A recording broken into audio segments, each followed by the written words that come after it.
Descubrí que mi esposo tenía un Tinder secreto. Lo peor no era eso, su perfil decía que estaba viudo, de mí. Me llamo Laura, tengo 34 años, y si alguna vez pensé que la vida podía darte una cachetada, lo que me pasó fue más bien un puñetazo directo al pecho. Siempre me consideré una mujer racional, tranquila, que no se deja llevar por celos ni paranoias. Durante los 7 años que estuve casada con Andrés, confié en él ciegamente.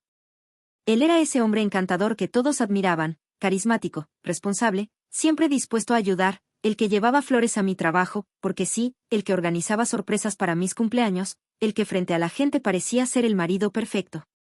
Claro, era perfecto, hasta que un día, una amiga me mandó un mensaje que me dejó helada. Era una captura de pantalla. Una foto de Andrés.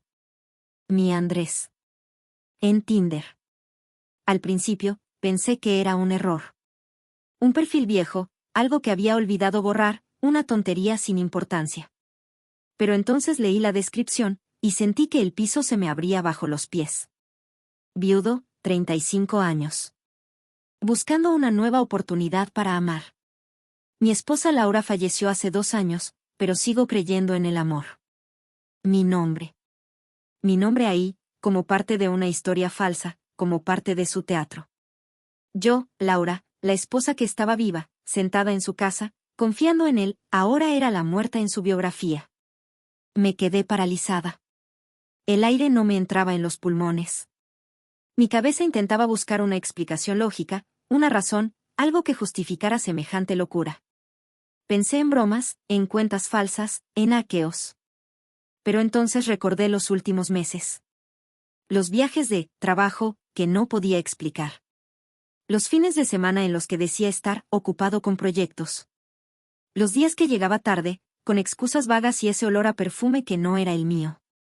Todo encajaba. Todo estaba ahí. Y yo había sido la idiota que no lo había querido ver. Esa noche, me quedé en silencio, mirando la foto de su perfil, repasando cada palabra como si fueran cuchillos cortándome la piel.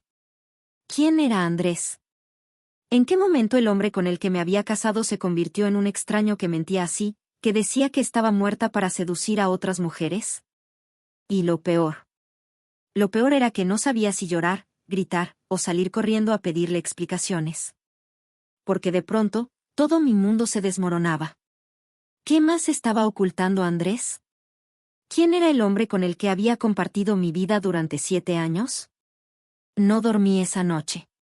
La cabeza me latía como un tambor, las manos me temblaban, el estómago era un nudo de rabia y asco. Pasé horas mirando su perfil, repasando cada palabra como si fueran cuchillas grabadas en fuego, viudo. Laura falleció hace 2 años. 2 años. Justo el tiempo que coincidía con el periodo en que Andrés había cambiado, cuando sus ausencias se hicieron más frecuentes, cuando las noches en que trabajaba tarde se volvieron rutina, cuando las caricias en la cama se volvieron tibias, cuando su mirada dejó de buscarme. Y yo, como una idiota, pensando que era el estrés, que eran las responsabilidades, que era normal que después de años juntos la pasión se fuera apagando. A la mañana siguiente, con los ojos hinchados, la cara demacrada, las manos heladas, lo enfrenté. Me senté frente a él, lo miré directo a los ojos, y le mostré la captura en mi celular. No dije nada. No hacía falta. Él se quedó helado, pero solo por un segundo.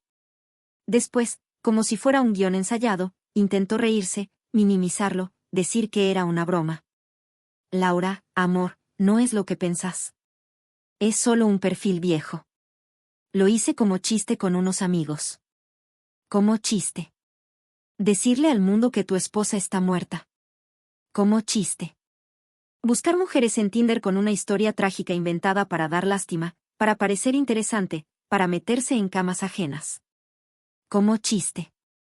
Sentí que me hervía la sangre. ¿Un chiste? ¿Esto es un chiste para vos, Andrés? ¿Decir que estoy muerta?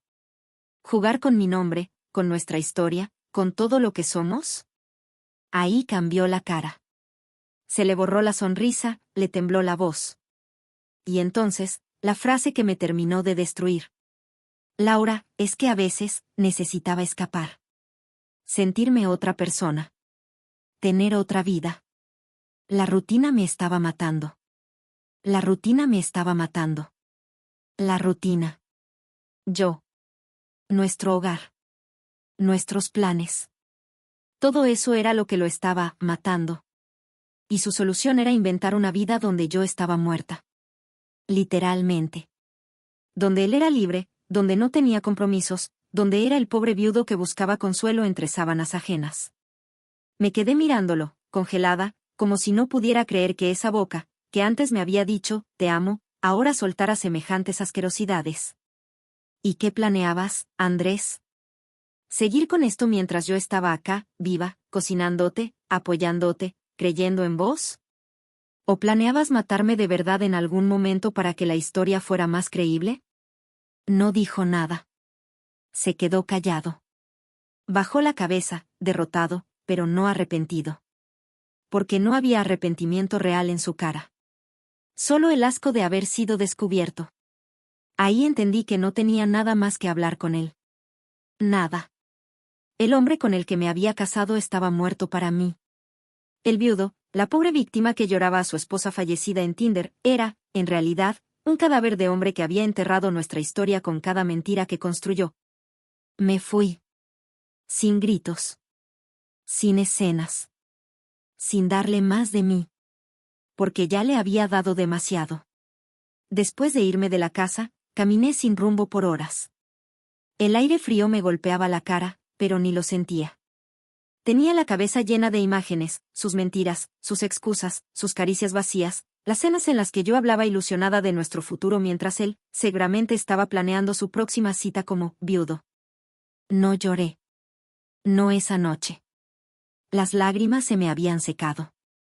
Lo que sentía era otra cosa, un hueco profundo en el pecho, un asco visceral, una mezcla de rabia y tristeza que dolía como una herida abierta. Las semanas siguientes fueron un infierno. El silencio en casa me recordaba todo lo que había perdido. Me sentía estúpida, usada, como si toda mi vida fuera un mal chiste en el que yo era la única que no sabía que estaba en la broma. Andrés me escribió, claro. Llamadas, mensajes, disculpas. Que no sabía cómo manejarlo, que se le fue de las manos, que estaba confundido. Confundido. ¡Qué palabra de mierda! Como si confundir una cuenta de Tinder con la realidad fuera algo que te pasa sin querer. No le contesté. No le di explicaciones. ¿Para qué? Las respuestas ya las tenía. No necesitaba más mentiras envueltas en palabras bonitas. Necesitaba distancia. Necesitaba paz. Necesitaba dejar de ser la muerta en su historia y volver a ser la viva en la mía. Con el tiempo, empecé a levantarme. Me apoyé en amigas, en terapia, en todo lo que pude. Me costó. Mucho. Hay días en los que todavía me despierto pensando en cómo pudo mirarme a los ojos después de cada mentira, cómo pudo hacer el amor conmigo mientras en otro lado jugaba a ser el viudo desconsolado. Pero también hay días en los que me miro al espejo y me siento orgullosa. Orgullosa de haberme ido. De no haberme quedado a suplicar explicaciones. De haber elegido salvarme a mí misma en lugar de quedarme a morir con él. De Andrés, me llegaron rumores.